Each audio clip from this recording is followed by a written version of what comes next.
And joining me now is Brianna Wu. She's the head of development for Giant Space Cat and the host of gaming podcast Isometric on 5x5. Brianna, thank you so much for joining us today. Happy to be here. I'm a huge fan. Oh, thank you. So Brianna, let's get right to it. So, can I ask you a question? Are you home right now? I can't talk about my current location yet. It's not safe for me. So that's honestly all I needed to hear, because I want you to explain why is it that that's the case. So, I'm well known as, a woman that, speaks up for women in tech. My day job, I am a software engineer. I develop video games, but increasingly, I've spoken up more and more about, women in tech issues. I don't know if your listeners know much about Gamergate. That's, it's a terrible thing that's happening right now in the video game industry, but it's basically this machine that comes through and harasses and terrorizes different women in this field. They've been going after my friends, and it finally came after me. I posted a joke about Gamergate on my Twitter, and it escalated to the point that I was having death threats sent to me and my home address posted.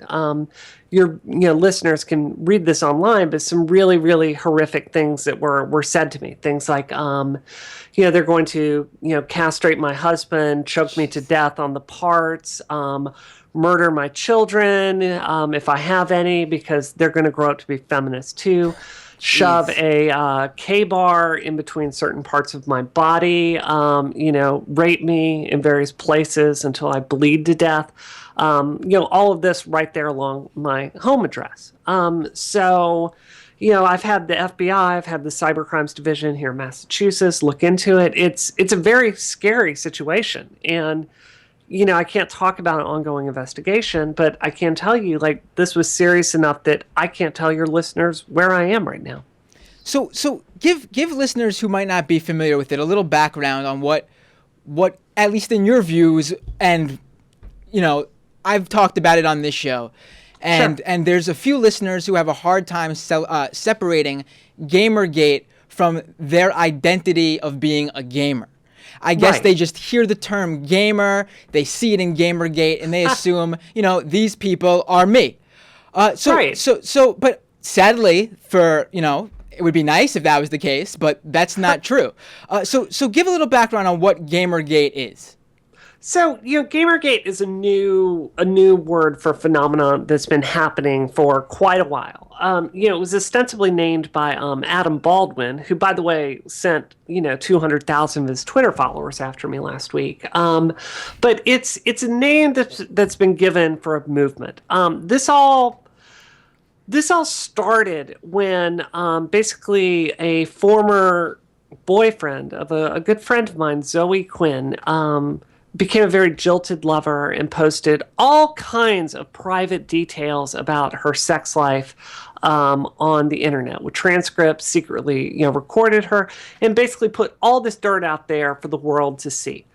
So what you saw is this movement rising up against that, saying oh, well, Zoe is, game journalism is corrupt. It's corrupt. It's corrupt. It's corrupt. They were attacking Zoe for allegedly, sleeping with the person that worked at Kotaku for better reviews of her game.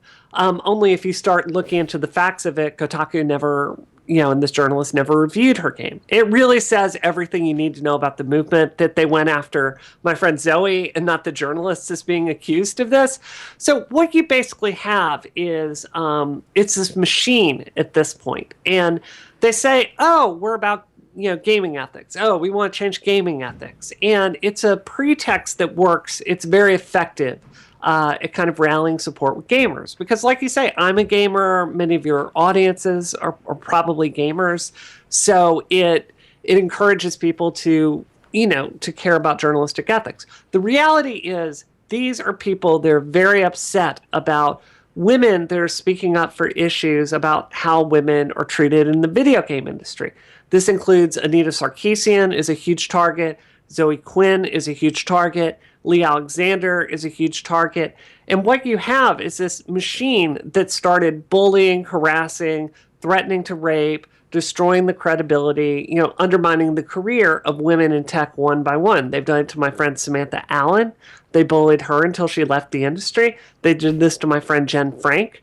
They went after her, harassed until she quit the industry. They did it to Maddie Bryce. And they're going through and taking out every single prominent woman in this field one by one.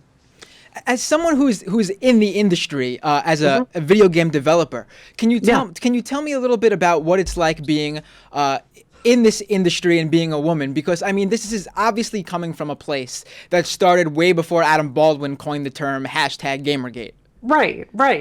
I think you have to look at the entire culture of video games. Video games are a field that, by the way, I love them. If you come to my house, you're going to see 300, 400, 500 video games on my shelf. Like, I am as much a gamer as anyone can be.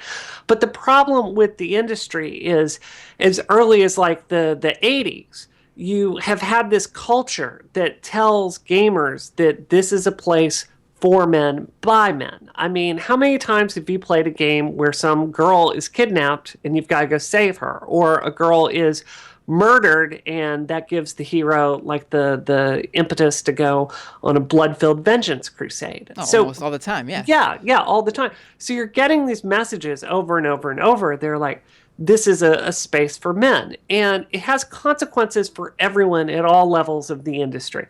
If you're just a female player and you play, say, Xbox Live and play Halo or Left 4 Dead or something like that, you will be harassed based on your gender. It's happened to so many women I know, to the point that most women I know won't participate in Xbox Live.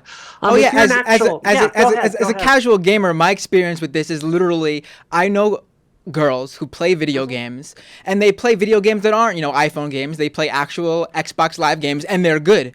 But they literally, when they play online, they can't use the headphone set that I, as a male, just take as, I could just talk to these people while I'm playing. I could tell them about, watch out for the guy behind you. But these women that I know can't even do that, because the second they hear these other players hear their voice, these other players who are usually mostly male, hear their voice, they treat them completely differently, and not always that great.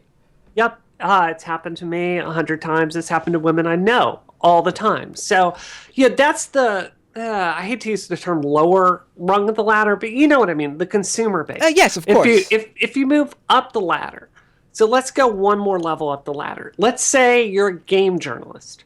It is really scary how few women are able to work as game journalists in this industry. If you look at IGN, I think, as I understand right now, they have 2 women that are on staff, and one of them is a model. And I'm not trying to diss Naomi Kyle. I have tremendous professional respect for her, but that's who's out there for the public. If you look at Giant Bomb, they choose to have no diversity. They have no black people. They have no gay people. They have no Hispanics. They have no women. They're a major site that makes a choice for all their editors, all their senior editors, all their people that, are kind of outside the office, their video editors. Everyone is a white, straight man. So you have this system where it's mostly men judging everything that the industry creates and writing the media about it. So this has huge consequences too. It's had consequences with Gamergate, as all of the men that work at this publication, they have the option of just sitting on the sidelines because it frankly doesn't really affect them. So you have like the women in the field are being taken out and there's no press coverage about it. So that happens. If you move one step higher up the ladder and say women that work at game companies, I know so many women that have faced sexual harassment, that have faced gender-based harassment, that are talked down to. I have a very good friend of mine that worked for one of the biggest studios that exists. She actually had to come up with strategies to have her ideas actually heard at meetings, because that's how much the men there would talk over her. I have another friend of mine that used to work at Harmonix. They were hiring a software engineer and they kept using the pronoun he. this person, he should have X qualification. She asked them not to do that, and they just shot her down. So at that rung of the ladder, you have all this unconscious bias against women. At the very top of the ladder, women that actually own our own companies or are very high public figures in tech. The barriers I face every single day at my company are horrible. I had a meeting with one of the 3 major console makers recently about bringing my game Revolution 60 to one of the 3 major consoles you can have in your home. This meeting was ended by them laughing at the work I do for women in tech and choosing to never follow up with the things that they said that they were going to do. I tried to call them and talk to them like, hey, I felt like that was unprofessional for you to laugh at these public speaking engagements I do. And you're talking about this is because of the advocacy you work for women in tech. Right. In my day job, I'm a software engineer. I produce software. Like many other geeks, I'm happiest when I'm staring at my glowing rectangle and writing code and making things. But I'm also deeply troubled by the way women are treated in this field. So I do speak out on it. I do a lot of public speaking events. I write high-profile articles. This person laughed at that work and was very threatened about it. And when I tried to pull him aside, this is someone that's major figure at a public company. When I tried to pull him aside and say, hey, I kind of felt that was unprofessional, he just shot me down and never talked to me again. So what I'm telling you is at every single level of this industry, we have systematic, extremely difficult problems. And what makes it worse is the women that stand up and try to get the industry address it. We're currently being systematically targeted and publicly destroyed by this machine. Does that make sense to you? Oh, it absolutely does. And I think it's actually broader than just the video game industry. It's I mean, many industries treat women this way, but I would say one that's obviously been talked about a lot recently is basically the overarching tech industry, which I guess video games falls under. Startup culture, whether you're developing hardware, software, whether you're creating cell phones or computers or products for that. I mean, what you just mentioned is pretty much what women are their experiences in all these different subsets of tech culture. Absolutely. I mean, look at my friend Julianne Horvath, who I consider her a dear friend and a hero of mine. I don't know if your listeners heard about this or saw this, but she brought up some extremely serious allegations of gender-based harassment at GitHub. GitHub is a version control software. It is used at all levels of the industry. It is a wonderful tool that any professional software developer uses. She brought up extremely disturbing, allegations of gender-based harassment that made my stomach churn and most other women in the industry. What happened when she brought this up? And this isn't in games. This is in the wider tech industry. Well, she had people go through and question her sex life, dig up lots of dirt about that, attack her credibility, bully her. She ended up leaving her job. And, the person that was at the center of, the allegations that she made, that man ended up just quitting the job and getting a bigger job. So, it's a very frustrating situation for women at all levels of tech right now. And I just really want to stress this. We're not asking for some crazy Orwellian future where you can't make games with sexy women or getting rid of Call of Duty or anything like that. What I advocate is just companies looking at their culture and hiring more women. And also treating the women that are there better, like raising awareness of what men in this field sometimes do to women that feels hostile. That's what I advocate. Like, this is a very reasonable thing, but it's so threatening by these men that have this unconscious privilege don't want to think about it. Does that make sense to you? Oh, absolutely, yes. And I've seen you say that too about specifically it's ridiculous you have to point it out because no sane intellectual person is reading what these advocates for opening up these cultures, tech, geek culture, video games to more women to make it a safe space for them. No one's advocating for video games to drop the sexy women. No one's advocating for video games to drop these tropes that are being complained about or being critiqued. No one's asking these Call of Duty, like you said, to be banned. You've said it. I've seen you say it in the various different media outlets you've spoken to, online, on your Twitter. I mean, I feel like we're breaking news though to these Gamergate audience, because it's like they have blinders on and they don't see that you're saying this. All you're asking is that there also be, an acceptance for people who don't want to see just those type of games. There be an acceptance and a space for people who just don't want to partake in the culture that says, you can't do this, you can't play this, you can't take full advantage of every aspect of gaming because the culture won't accept you.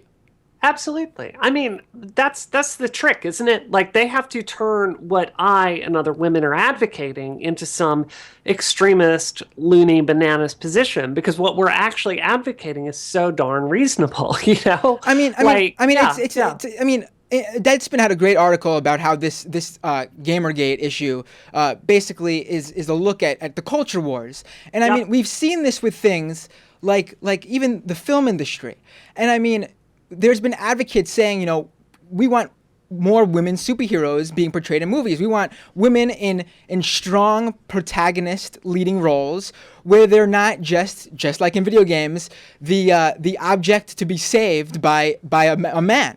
And it's not like we haven't seen adventure and action movies that still do this. We do. But there actually is movies that are geared towards, here is a strong woman, female character. Here's a strong woman in a movie. And to me, it's just weird that, I'm sure that it has been blowback, of course, but you just didn't see the same amount. And I mean, right there is the evidence to these gamers who have a problem with what you're advocating for, that other mediums have done this. And they've done it without getting rid of what they're so worried about being censored. I mean, it's deeply disturbing. It feels like at this point, these tropes that the white man is the hero are so, it's everywhere in our culture to the point we don't even see it anymore. And you brought up superhero movies. Let's sit here and think about this for a minute. What are the major superhero movies that have come out? Superman, Batman, Punisher, Daredevil, Hulk, Iron Man, Captain America, over and over and over and over and over. It's this story of the man or a group of men going and having an adventure. And it's like they have a checkbox there and they say, well, we have one woman there and there we go. Well, I have news for you. Women are half the freaking planet. And I'm tired of being put in this little checkbox in these stories for someone to go save. I mean, it's ridiculous. It has huge consequences for what girls grow up and think that they can be or do. All I'm asking for, I realize that getting to 50% is not a realistic goal within my lifetime. But for instance, programming. If you look at programming in video games, across tech as a whole, women make up about 20% of programming jobs. But if you look at games, we only make up 3% of programming jobs. There's the same skills, the same resume, the same background. The exact same person could work those two jobs, but there's a drastic drop in women that work in video games. And I think we've got to start looking at why. And if I can say one more thing, this is really, really, really important for our future. There are all kinds of power in the world that you can have. You could be a celebrity. You can be an elected official. You can be a journalist like yourself with an audience. Another way to have power is to be a software engineer. Increasingly, software engineering is the architecture of our society that defines how we interact with each other. It's the key to the future. And when you lock women out of that career path, it has real consequences for what happens to women overall. Look at Twitter. Twitter has a horrible, horrible reputation for just turning a blind eye to the kind of death and rape threats that I get routinely. When I went to Twitter this year, I had a party I went to at their company, and it was a bunch of white men that I met. If they had more women working on that team, I think you would see more awareness and different policies. So, this is a very reasonable thing to fight for. I'm glad you brought that up because as an advocate for this, I mean, I was out to a number of people for many months just to generally talk about the online harassment women face. And sure. And these are not just video game people I went out to.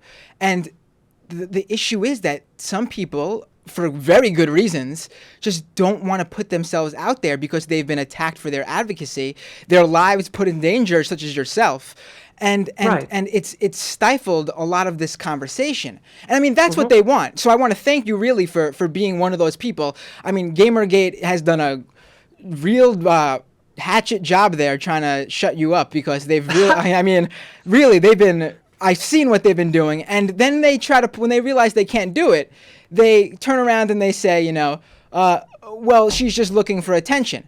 Which, I mean, so what, though? Like, even if that is, so what? You're looking for attention for a very real issue that you felt strongly about. I'm looking to stop these bullies from taking out my friends one by one. I want to go through this for your listener. This has been my year this year, just to be clear.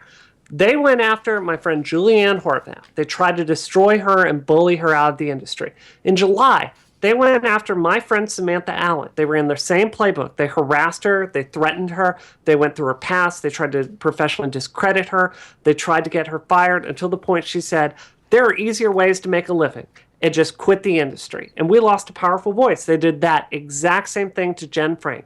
They did it to Maddie Bryce. They did it to my friend Zoe Quinn. They went through, they investigated her sex life. They try to destroy her credibility. They harass her. They organize things to give her harassment at PAX this year, which is a terribly important professional event. They did it to my friend Lee Alexander. They've done it to my friend Anita Sarkeesian. And they're going after us one by one by one by one by one. So if you want to say I want attention for that, screw you. I'm trying to stand up to these people that are literally terrorizing my friends and other women in the industry to the point we don't want to work here anymore. And it's got to stop. This is ridiculous. And you what I especially like is I was reading in your recent interview with The Guardian, and that you bring this up, and I think it's fantastic because there's broader implications here. There's people who've been, who may be sick and tired of the Gamergate conversation because they don't really care about video gaming or video games. And they didn't really notice this broader implication until maybe the death threats came through and people's real lives were threatened, and then maybe they started paying attention. But you really get to the broader implications here, because you're talking about policy, and you're not just talking about policy as in corporate policy, company policy, policy within the video game industry. You mentioned in your piece that you and Zoe Quinn are both represented by Senator Elizabeth Warren in Massachusetts, and how you've reached out to her. Because this is a real issue. There needs to be some sort of legislation that protects women. And again, I want to say, cut off these Gamergate people now before they start saying how, you're censoring me. Why can't I call someone fat on the internet? Why can't I call someone ugly on the internet? But you know what? As bad and disgusting you are for saying those things, you aren't the people we're talking about here. What we're talking about here are the very real death threats, the very real personal attacks that look for personal information, for addresses and family and relatives and friends and places of work and home addresses, work addresses, etc. And then they send a very detailed list of what they want to do to you, as at the top of this interview you mentioned. So very briefly, if you can, talk about the legislation that you'd like to see and what you'd work toward, and what your ideal your work towards that will ideally lead to, because that to me is the real matter here, because that's where something is going to get done. That's where this issue will really make a change, and people will realize, this Gamergate thing was something that happened and was important, and not just a bunch of nerds saying mean things to women on the internet. Get over it. It happens. It's the internet. Because it's more than that. No, it absolutely is. And I want to be really clear here. I'm a technology professional. I was very disturbed by, what Edward Snowden brought to light. And I am tremendously disturbed by the penchant our government has shown under the Obama administration for spying on its citizens. So for me, this really conflicts me. Because on one hand, I do think privacy is a tremendously important issue. And I don't want to live in a world where the government has even more power to spy on its citizens without a warrant. I fully stand against that. On the same time, I think if you look at 8chan, 8chan is a hate site. Academics have called it a hate site. They've looked into the stats and what they do. You can look at the definitions of what a hate group is. This is a place that people plan attacks to libel and discredit and to hurt the reputation of women and in illegal ways with death. It's not just death threats. It's not just harassment. It's spreading lies. For instance, you can go on 8chan and see a template that they are spreading around to make fake tweets that I've said, and they have this template there. So then they make up this thing saying I made fun of someone that's autistic. I would never do that, but they keep repeat. It's just like the Republicans: repeat, repeat, repeat, repeat, repeat the lie, show the picture. So I think that we need someone that is a lawyer and not a software engineer to look at the jurisprudence behind this issue and to come up with some solutions here. And that, I want to tell you, I am in contact with Senator Warren's office. I am in touch with my congressional representative here in Boston. I can tell you I expect to speak to the White House soon about this. So I think we need people that understand these issues better than I do to come up with a way to compel these sites to hold them legally accountable. Like, if you're not going to store the owner's IP address, well, let's make the actual person running the server accountable. Like, this is not a Boolean variable. Either we have privacy or we have free attacks on women. I think we can come to some compromise here, because the status quo is going to chase women out of this field. I have to say this to your listeners, and this brings me to tears every single time I talk about it. My friend Zoe Quinn, who's the person that was the first target of what coalesced into Gamergate, I was talking to her, and she has a folder on her computer called The Ones We've Lost. And it's young girls that have written to her emails saying that they plan to not go into software development because they're too scared of what they see happening to her. And I just burst out into tears because I have a folder on my computer exactly like it. I get emails from women every day that are terrified by the state of this stuff. And if we don't act, we're going to lose another generation of women from this awesome, high-paying career. And it's got to stop. Brianna Wu, I think you've said it best, and it's best to leave it there. I Absolutely really appreciate what you do. Keep talking, keep speaking out. Definitely, I really think the legislation issue, I think that's fantastic and really should. It's anything. If anything, the naysayers who don't care about this, or those who just don't understand it, or how it broadly affects the culture or people's lives. Right there. The internet's not a safe place for women right now, and that extends to different industries in that tech world. And I think you're doing great work. Thank you so much for joining us today. I promise your listeners we will make this better for their daughters. We will do that.